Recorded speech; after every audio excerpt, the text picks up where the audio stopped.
He was a university professor, a filmmaker, a doctor, a doting suitor, and a visionary entrepreneur. And according to the police, as of 2 days ago, he was also a con man who seduced, manipulated, and allegedly stole $420,000 from almost 3,000 unsuspected women. This man exploited women from Mumbai to Melbourne. This is the breaking story of the victims of Abhishek Shukla.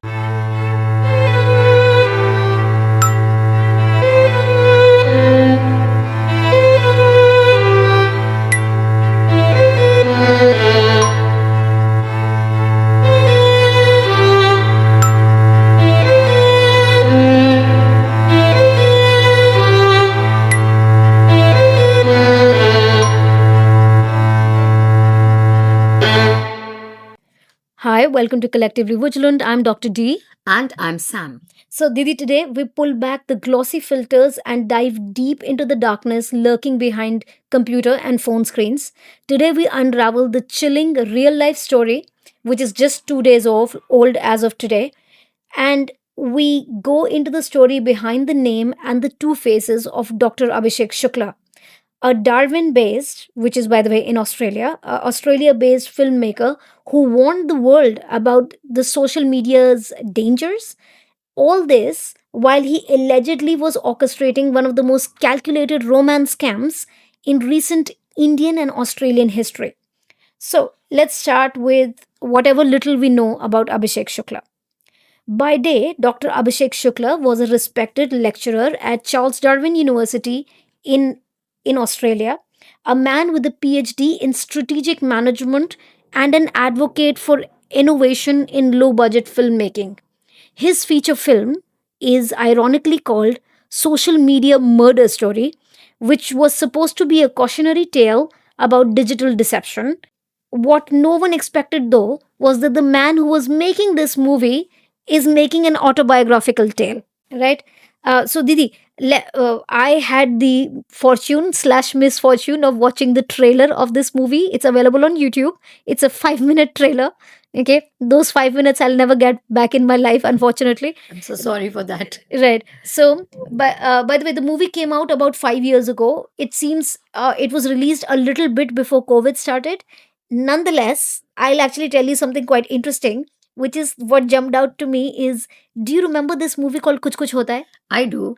Right? Watched it 13 times. Right. So, in Kuch Kuch Hota Hai, do you remember the child who played the daughter of Shah Rukh Khan? Definitely. Right. So that child is now all grown up, is actually an actress called Sana Saeed, and she is in that movie. She's the lead character in the movie. Not only this, Abhishek Shukla's movie actually featured, uh, of course, Sana Saeed, the woman that I just spoke about, also had Australian actors like Warwick Young and Jason Wilder.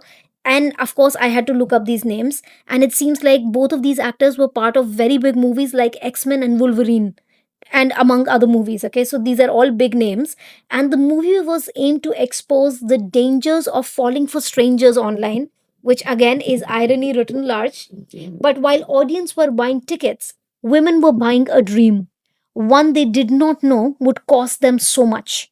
Behind the camera, Abhishek Shukla allegedly lived a double life.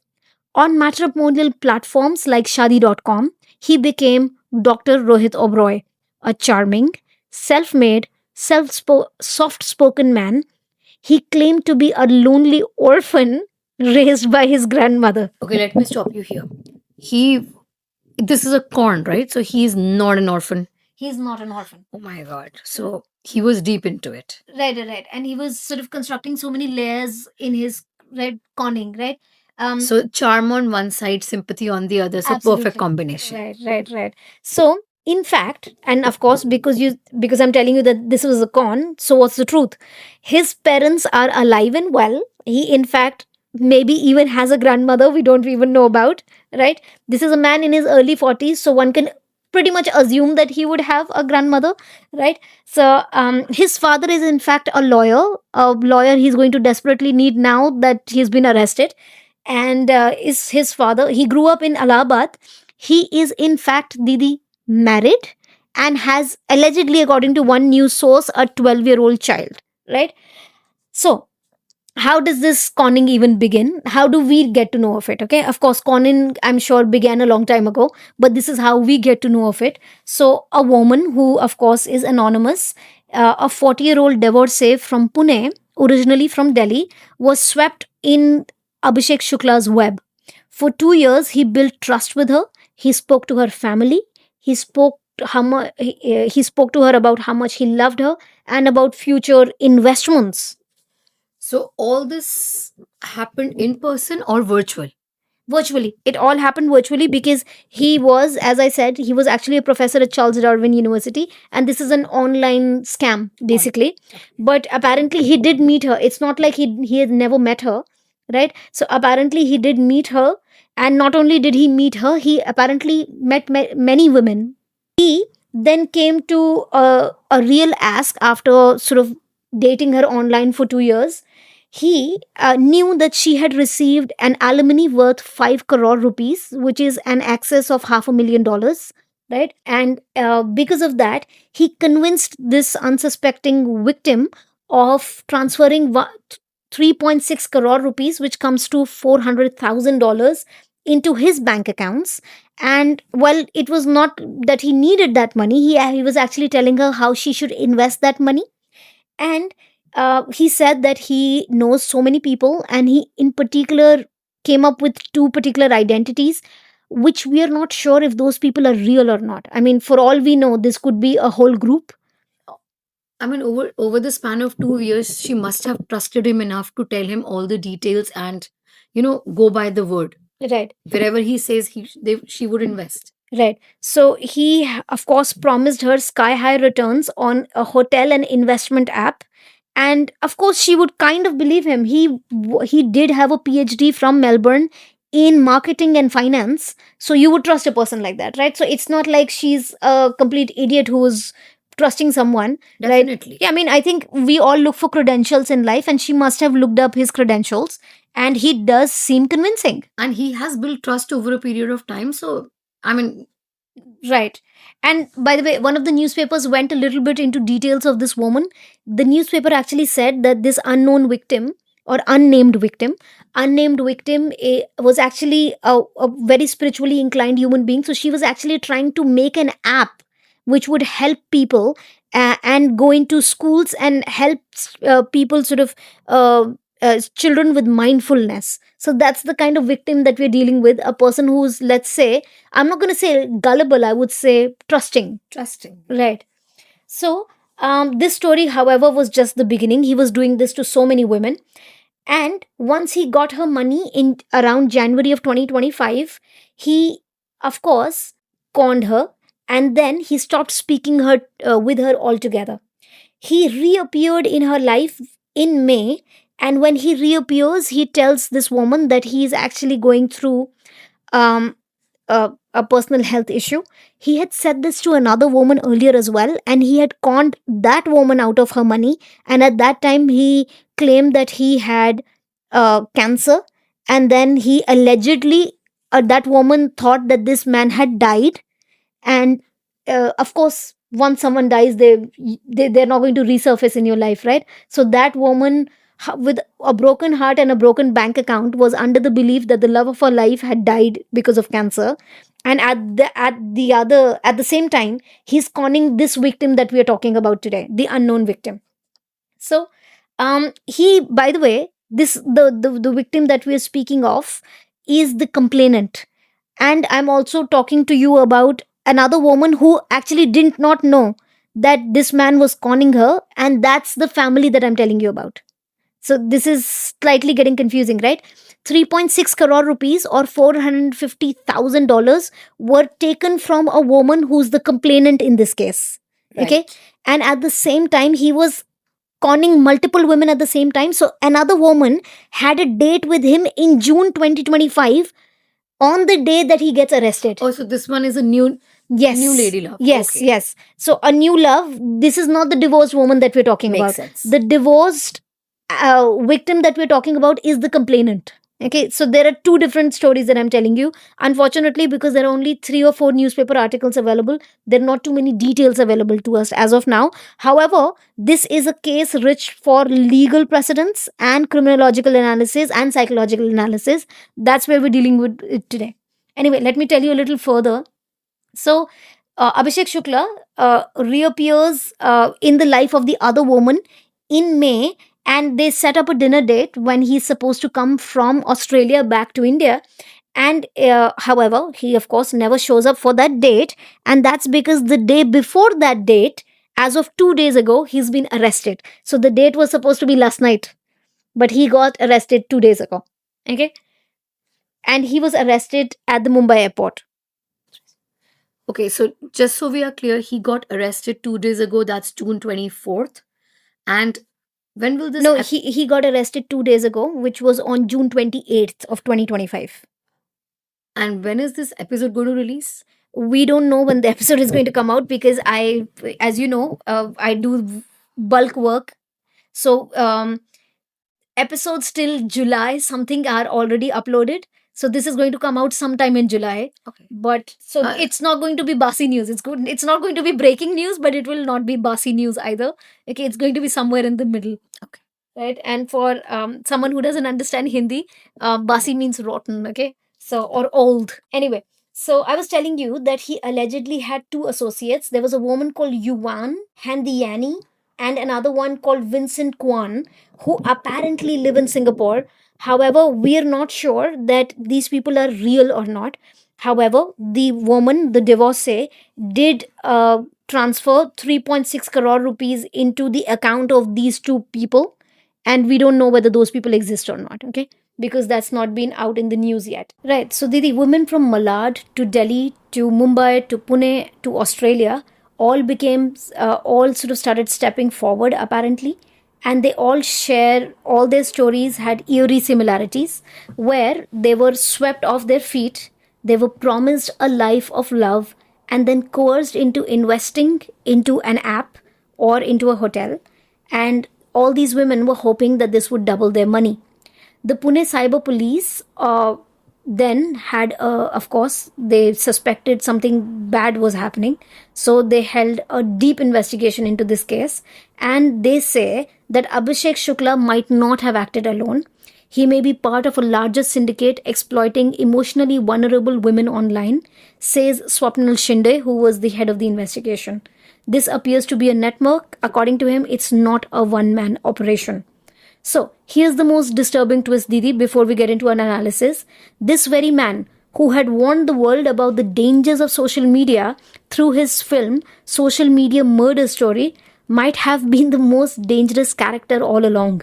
So, the next time you are texting someone online that you've never met, please ask yourself, who's the person you're really saying good morning or good night to, right? Okay, Didi. So this would be one of those cases where we would desperately need your analysis of why would a person like Abhishek Shukla, who by the way is not a poor man by any stretch of the imagination, right, is already quite well settled, why would a person like that do something like this? So I think our audiences are already aware of this word by now, narcissistic personality. So he likely saw himself as superior, smarter, more deserving than others. This could be one of the reasons. And as you rightly pointed out, he was well settled. So probably he believed he has right to money, love, he deserves to be admired more, and admiration without earning, basically. Then, and he was a manipulative man. So you're basically saying that he had a sense of entitlement. Definitely, and he lacked empathy. He was a manipulative man. So, this aligns with narcissistic personality disorder, and it is characterized by exploitation, need for admiration, and absence of guilt. Right. So, Didi, of course, you know, this is my favorite question to you. Is this man a sociopath or a psychopath, Didi? Okay, let's call him a man with antisocial personality disorder. Yeah. It's a safe way between the both. So, see, he has a charm, definitely. Superficial though, but he appears charismatic. He is persuasive. He is educated. And he's a liar. He's faking identities like Dr. Rohit Oberoi. and he has invented terminal illness, and he has faked his own death. By the way, when the first time I sort of, read his name in the newspaper clippings, isn't Rohit Oberoi a very Bollywood filmy kind of name, like the Yeah. Oberois, right? Yeah. Yeah. Yes. So this So is possibly a man who watches a lot of Bollywood movies as well. And he has selected a surname that says money. Yeah. So then he is manipulative. He's playing on victims' emotions with stories like being an orphan, raised by a grandparent, illness, I'm dying. So all these things, create a certain level of, you play with emotions. Right. So you're saying that he has psychopathic traits. Yes. Because he was cold and charming, you said, and he has a deceitful way of being a calculated liar. Then he may have dual identity, or I can say that he compartmentalizes better than the others. So he might be living two lives. So he's into academics, he's a filmmaker, so he's respected in those professions. Then on the other hand, he's deceptive, he wants to feel power, so he's a fraud. Yeah. Okay. So Didi, do these kind of people, especially people who don't actually need that money, he doesn't need to con people, are we saying that he's addicted to sort of control or some sort of power? Absolutely. See, for him, money is not the only motive. So he craved control over the others, and then he's not only controlling them physically or, time-wise. He's controlling their emotions. He's telling them where to invest. So he's controlling their finances, and definitely their future is in his hands. So God-like control over reactions, over their emotions. So yeah, he is a power addict, if we can, define him like that. Right. So we're not very sure. I mean, with all outwardly appearance, it does seem like he was a professor, and professors do earn a little bit if it's not too much, right? So, and of course I can say that as a professor, right? So this man might just have had hidden debts. He might have had a lavish lifestyle, because ordinarily people like you and I don't go out and make movies usually, right? So this might have put him in some sort of debt, which might have pushed him towards conning women. And, to maintain a con, Yeah. he needs some money coming in, rolling in. And probably he's very poor at managing money. Yeah. We can just speculate at this point of time. Although that's the irony of irony. In this case is just so much full of that, because he made a movie about the dangers of social media, and he's the danger, right? And of course, he also gave a lecture that I was telling you about, where how to make a low budget movie, and it seems like he was bad at finances. So it's irony of ironies. So Didi, according to you, can we equate this man to someone who might be addicted to sort of, let's say, gambling? Yes, if he needs thrill, Yeah. he needs that thrill of deception. In this case, he's tied to something known as dopamine-driven risk behavior. Right. So he craves for high stakes, and these are all mind games, psychological games. So definitely, plus he has, I can say that he has all the traits of dark triad personality. So it's narcissism. I remember one. Yeah. The other one is Machiavellianess, Yes. right? Which is long-term planning. He even faked his Fakes- own death. He faked cancer, which, by the way, people who fake these kind of illnesses are the lowest of lows, because if you've seen anyone who has cancer, that's not something that you should be, lying about. It's the most terrible disease anyway. So Didi, you said that the dark triad, so he's a psychopath. He, of course, is a Machiavellian, so he's a long-term sort of manipulator, and he definitely has narcissism as well. So that's the dark triad. So he's a master manipulator, all in all. Yeah. And looking at that nose of his, he might just be suffering from some hidden insecurity as well, because this is not a good-looking man, ladies and gentlemen. I can tell you this. Anyway, so is this life imitating art, Didi? It does seem like that, right? It could be a form of, psychological projection or unconscious confession that, Right. see, I made a movie and now I'm conning you. Yeah, exactly. It's just... Anyway, this, when they say truth is stranger than fiction, this man's story definitely comes to mind. Okay, so this would be my time to get into telling our listeners a little bit about what is the legality involved in these cases. So when somebody cons you online, how do we deal with that? So if you've been conned online, if you're an Indian citizen, would apply. So a cyber crime and online fraud comes under the IT Act, the Information Technology Act of the year 2000, right? And under section 67, it says that online behavior where someone publishes or transmits obscene information or material will be, of course, charged. The case precedent for this is Suhas Khatti versus Tamil Nadu of the year 2004. However, I know what your question is. It doesn't seem like he was, disseminating any kind of obscene information or obscene material other than his own face, right? So what other things can apply here? So we can also say that IPC, which is Indian Penal Code, sections of fraud and cheating which apply here are section 420, which means cheating and dishonesty, which could be inducing you to deliver your property to them. It could be any kind of property, any kind of asset. It could be physical property. It could be money as well. And usually online scams do that, right?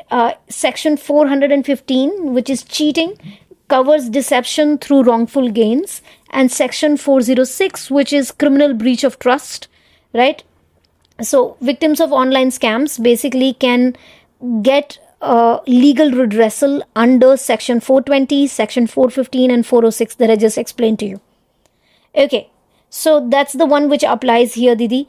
And Didi, of course, as you and I were discussing before we started, recording this, is we were both speculating that we're pretty sure that the only thing he got out of these women was not just money.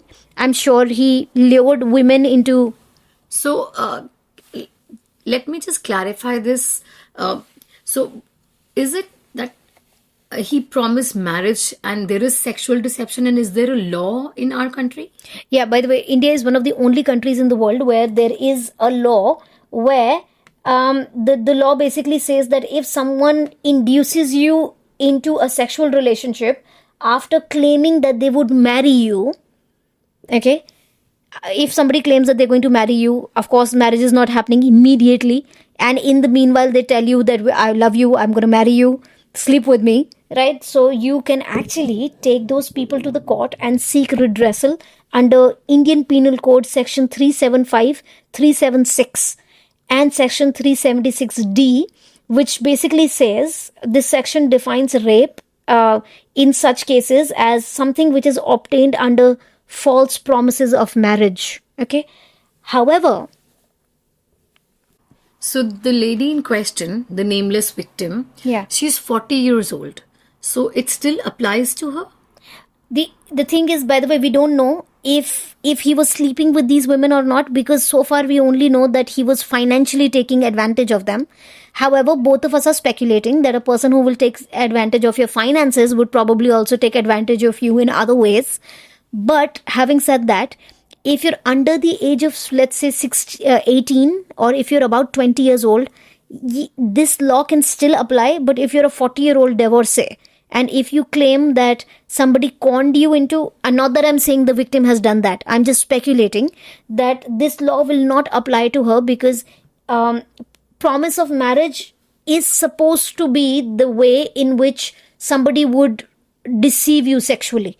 Okay, that's what the law says. But you have to be quite young for that. If you're a worldly woman... So this is as per Indian law. Yeah. Because we have evidence that, we've gotten to know that he at least flew once to meet these women and families. Yeah, but then that's the thing. The way the newspaper reports are written, they talk about so many victims and they're all nameless. So we don't know what person was victimized in which way. However, I'm just speculating, since there are around 3,000 victims out there, he must have done that, at least slept with someone somewhere. Okay, really strange. When was this guy actually working?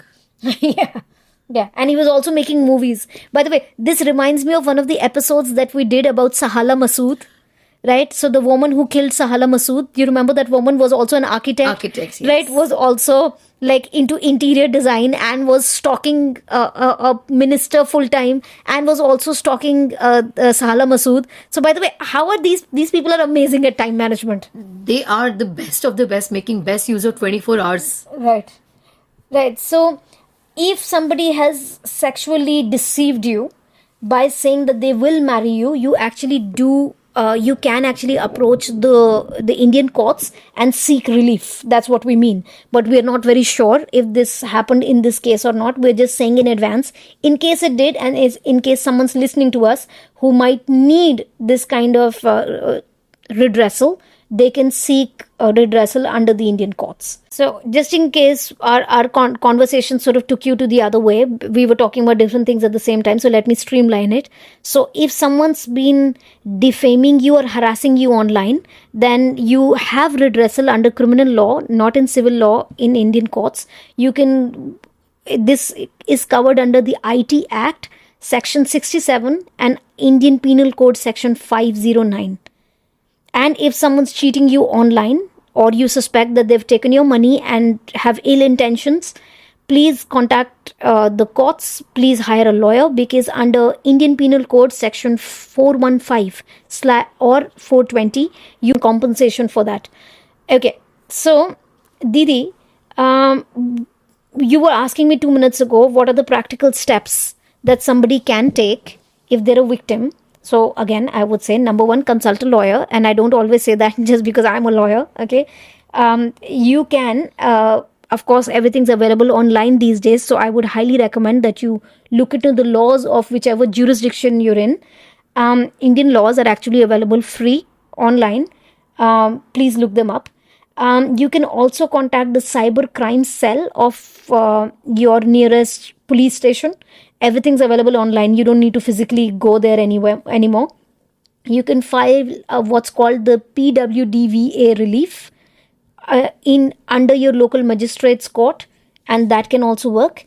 You can, of course, before you go there, please make printouts of your chat logs, your bank transfers. Always keep screenshots of, if you want to prove that somebody has harassed you online or taken advantage of your finances and your vulnerability. Right. So I would say seek these reliefs. They're available in the Indian courts. So although this was not a very narrative heavy podcast today, our episode was very sort of, legal heavy and psychologically heavy, right? That's because we do not know too many details of this case, because this man, this was basically just a few days ago that this happened. I'm sure more will come to us in the next few days, and as it comes to us, we will update our listeners, right? So as we always say when we close any of our podcast or our YouTube channel, we can give each other so much more than our thoughts and prayers. We can give each other our collective vigilance.